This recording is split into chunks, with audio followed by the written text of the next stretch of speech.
My name is Shunting now, and I'll be talking about my financial plan. So to start with, I'll be using the six-step financial planning process on myself to understand my current financial situation.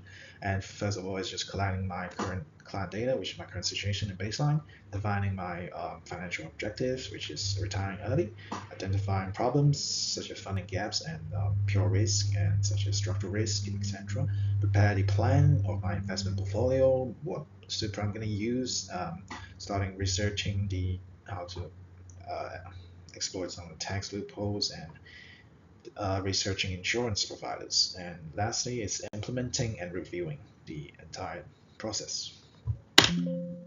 Now, to start with, I'll be analyzing my current personal financial status. I'm currently age 22, finance major at UN Stub, unemployed, no student debt or any form of debt. And I live alone with cat, no spouse or children, therefore no extra costs, I'd say, and no active income.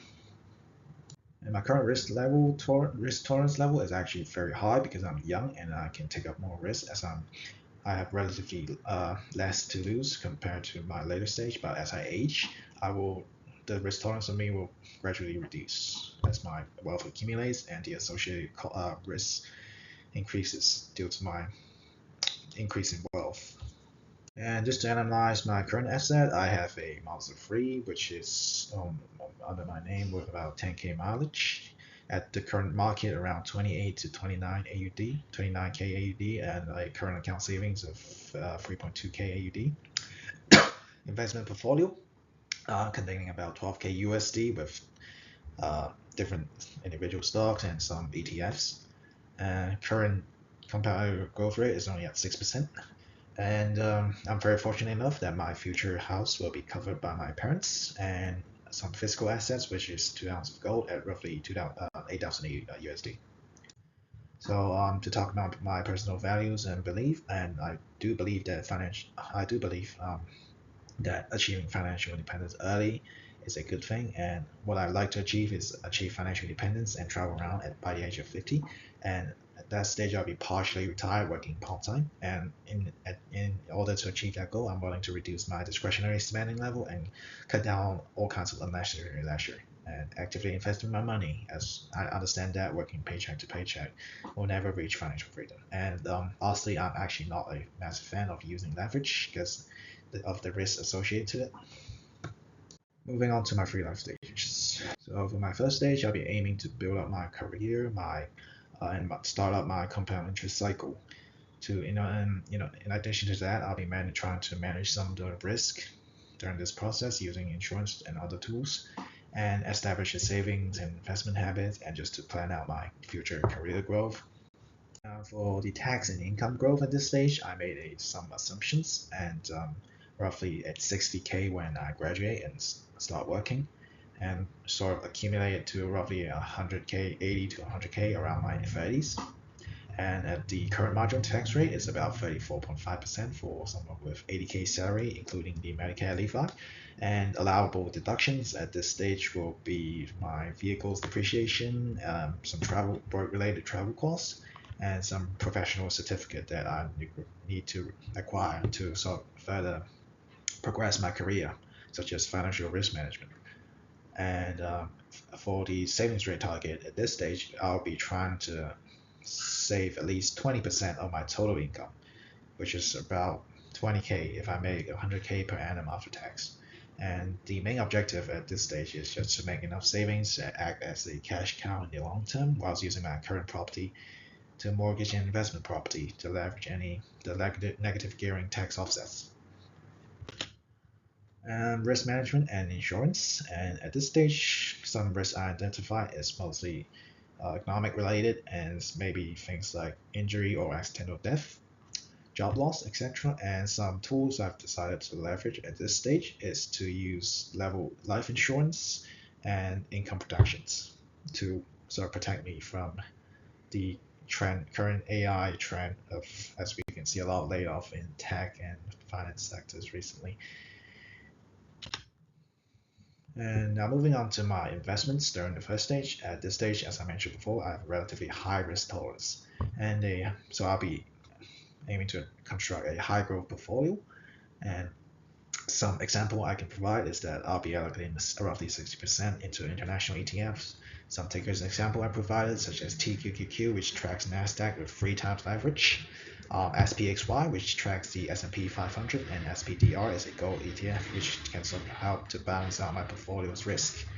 And in addition to that, I'll be allocating 20% into Australian ETF, so that I can sort of utilize the tax benefit from reduced capital tax through Australian ETF. But one main reason I don't hold that much Australian ETF is the growth potential associated to it, and just 10% cash buffer.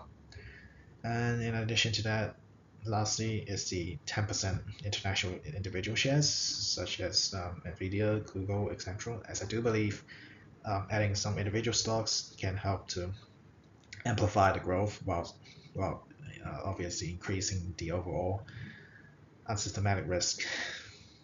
But at this stage, I'm trying to achieve long-term growth and aiming for roughly compound aggregate growth rate about 15% per annum.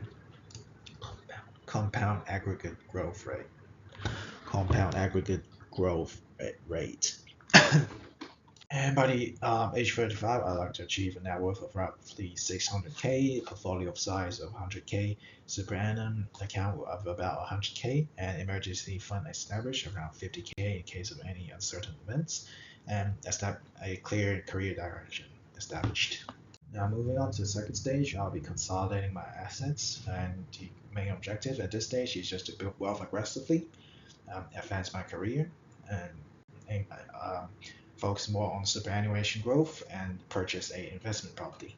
Well, I'll be mainly focusing on investment property at this stage, and I'll be collateralizing my current property to mortgage out a certain amount of money to purchase an investment property, and so that I can utilize the negative gearing tax offsets effects and in addition to that, I mentioned I'm not a fan of debt, so I'll try to make extra mortgage payments to clear out the debt. And the investment property acquisition using negative gearing, I've made an example here to demonstrate how I'll do it. So I have a current apartment that will be under my name, which is priced around 1.2 million, and let's assume the growth is very small. It went up to 1.3 in the future, and I'll try to leverage that 1.3 and use it as a collateral to borrow out 2 million and to invest in a residential investment property. And the loan will be around 2 million, and I'll be trying to get only interest only preferred to achieve to maximize my gearing benefits.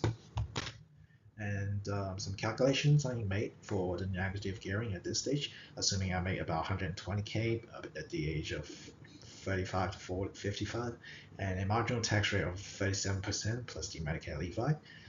If the rental income is lower than the interests and outgoings of the property, and that rental loss is actually tax deductible from salary, and let's say interest is at 6% on 2 million, will be 120k per annum. Rental income is 70k, and other costs such as freight, insurance, trailer repairs 20k, and my total expense will be 140k, and my net loss is 70k. So that times that by my marginal tax rate, I get about 26k tax saved per year, which is quite a lot of money. And why would this net loss actually works in this scenario for me? Because I'm able to leverage the amplified capital gains as the price appreciates within the Australian property market in the long term. And in the long term, I also acquire the ownership of the investment property. And in addition to that, using my current equity as a collateral reduces the need for upfront cash while maximizing how much I can borrow. And some risks and mitigations. So some potential risks at this stage is interest rate risk, which any change in future rates, liquidity risk, will the housing market become illiquid, concentration risk, as I'm putting most of my assets into one single property in one suburb, leverage risk. If the housing price went down, it will also amplify my loss. Cash flow risk. If the rental market is not going well, I will not be able to generate enough cash flow to cover my loss. And some mitigation strategies I came up is to maintain about 3 to 6 months of rental shortfall buffer into an offset banking account, and separate those from an emergency fund. And I'll try to keep my leverage just below 80% whilst paying the rest off in my own savings. And also in addition to that, I'll be using insurance such as landlord insurance to reduce asset-specific risk. Now for my portfolio strategy, I'll be sort of cutting down from holding mostly ETFs and stock to about from 70% stocks to and 30% stable income streams such as bonds, and also increase my property exposures such as real estate income trusts, etc., for that to further diversify my portfolio. And at this stage, I'll still be focusing on growth as I'm still trying to accumulate my wealth further. Now, my super strategies at this stage, I'll start to make salary sacrifice to exploit the tax benefit. And what I'm trying to aim for in my super at this stage is about 595K for a single, according to the ASFA standard. And the understanding the conditions of release and tax from withdrawing, which I will not be withdrawing before my 60 to maximize the tax benefit. And I'll be also use the compound interest and investment option review every 5 years and make change to other superannuation funds with better performance if required. Now, by the end of stage 2, I'm trying to repay most of my mortgage and with a relatively high super balance of roughly $1 million USD, a well-diversified investment portfolio with low unsystematic risk which focus on dividend generating, and a clear path to retirement. And by that time, I like to be partially retired and working only part-time. Now, moving on to the last stage. The objectives for this stage is to calculate my financial independence target, transition from accumulation into preservation, and plan out my retirement income, preparing my estate planning, my inheritance, and maintain a reduced risk profile. So I have an example here for my financial independence target at the age of 50. Let's say my annual expense is about 100K per annum. I'll live until 90, assuming, and the real discount rate I'd set around 4%, which is higher than the textbook example. So my present value at 50 years old is about 1.9, about roughly 2 million before I retire. It's how much I need. And assuming I have super balance of 1 million at age 50, locked until 60, so I can't take it out before 60, and growing at roughly 8% per annum at 60. So that 1 mil, by the time I turn 60, will become 2.158 million AUD, and which is well above what I need of roughly 2 mil. And but at the time of 50, if I decide to partially retire, I'll need about 800K after calculations to sort of make it through during the time of 50 to 60. And my retirement income streams will be mainly focusing on superannuation lump sum, annuities from my investment portfolio, some ordinary savings, interest from bank interest account, which is the safest stream of income, and rent income from my investment property.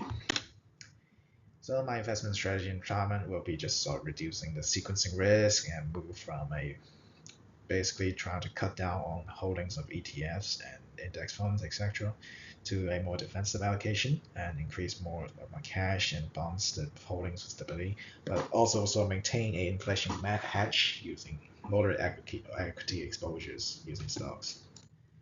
So my estate planning, I'll be binding my death benefits to my brother's relatives, so I don't believe I'll have a family at that time. Drafting my will and instructions on super tax components, and sort of just planning how to transfer my wealth to the next generation. And through this financial planning of myself, I actually enhanced my future advisory skills, and it really helped increase my sort of empathy, credibility, and help to reduce my behavioral bias. Also, it reinforced what I learned from the understanding of the knowledge I learned from the lecture, so tax, insurance, super retirement, and investment theory.